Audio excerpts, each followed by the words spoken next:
नमस्कार शेतकरी बांधवांनो, मी डॉक्टर संदीप घोले, राहणार पाटस, तालुका दौंड, जिल्हा पुणे। माझी पाटस भागामध्ये 15 एकर जमीन आहे। त्याच्यामध्ये ऊस आणि कांदा ही प्रमुख पिकं माझ्याकडे आहेत। मग त्याच्यानंतर त्याच्यामध्ये तुमचा हरभरा असेल, भुईमुग असेल, ही नंतर मी आंतरपिकंही त्याच्यामध्ये ऊसामध्ये घेत असतो। ऊस पिकामध्ये बदल होत असताना साधारणतः 2018 साली आम्ही ऊस शेती करत असताना आम्हाला पहिलं कांडे लागण आम्ही करायचो। त्यानंतर आमचं अंतर हे सरीतलं होतं 3 फूट अवघं, आणि त्यानंतर आम्ही कांडे लागणीतलं अंतर वाढवू लागलो। वाढवल्यानंतर आम्ही सुपरकेन नर्सरीकडे गेलो। सुपरकेन नर्सरी करत असताना आमच्या सरीतलं अंतर आम्ही वाढवलं। त्यानंतर 2 स्पेसिंग जे आपण म्हणतो किंवा 2 रोपातील अंतरे आम्ही जवळजवळ पहिले 1 फूटवर ठेवत होतो, ते आम्ही नंतर 2 फूट ठेवू लागलो। ते करत असताना साधारणतः ऊस पिकामध्ये आम्हाला 70 ते 80 टनापर्यंत आम्ही मजल पहिल्या वर्षी मारू लागलो।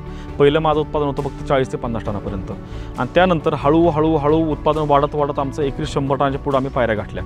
साधारणतः आम्ही आता सरी काढल्यानंतर सरीमध्ये आम्ही रासायनिक खतं मात्र भरतो।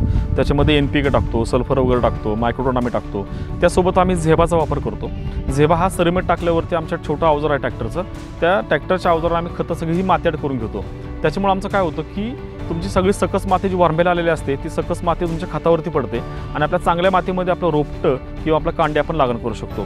पहिल्या टप्प्यामध्ये आम्ही 5 किलो झेबा वापरतो लागणीपूर्व बेसल डोसमध्ये, आणि नंतर पक्की भरणी ज्यावेळेस आमची होते, साधारणतः 4 महिन्याच्या आसपास आमची पक्की भरणी होते, त्यावेळेस एक रासायनिक खताच्या सोबत आम्ही झेबाचा 5 किलो असा वापर करतो। आम्ही कांद्यामध्ये बघा पुढं गेलं की आमचा कांदा लागवड असतो डिसेंबर महिन्यामध्ये, त्यानंतर तुमचं हार्वेस्टिंग पिरियड असतो तुमचा मार्च एप्रिल महिन्यामध्ये। त्याच्यामुळे काय होतं की शेवट टप्प्यामध्ये आम्हाला देखील पाणी कमी पडायचं। आता पाणी कमी पडल्यामुळे काय झालं की आमची साईज कमी राहायची। झेबा वापरल्यामुळे आमचं पाण्याचं होल्डिंग चांगलं जमिनीतलं वाढलं, आणि ते वाढल्यावरती काय झालं की आम्हाला पाण्याच्या पाळ्या देखील कमी लागल्या। आणि दुसरा सगळ्यात महत्त्वाचं म्हणजे एक मुद्दा की आमचं किपिंग वाढलं, म्हणजे आमची स्टोर लाईफ जी म्हणतो वाखरीतली, आमचं पहिलं 2 ते 2.5 महिने फक्त कांदा वाखरामध्ये टेकायचा। आजही तुम्हाला सांगतो की 7 ते 8 महिने झाले तरी आमचा कांदा चाळीत जो ठेवलेला आम्ही तो सुस्थितीमध्ये आहे। अशा माध्यमातून कांदा पिकाला आमचा झेबाचा वापर हा चांगल्या प्रकारे होऊ शकला इथे।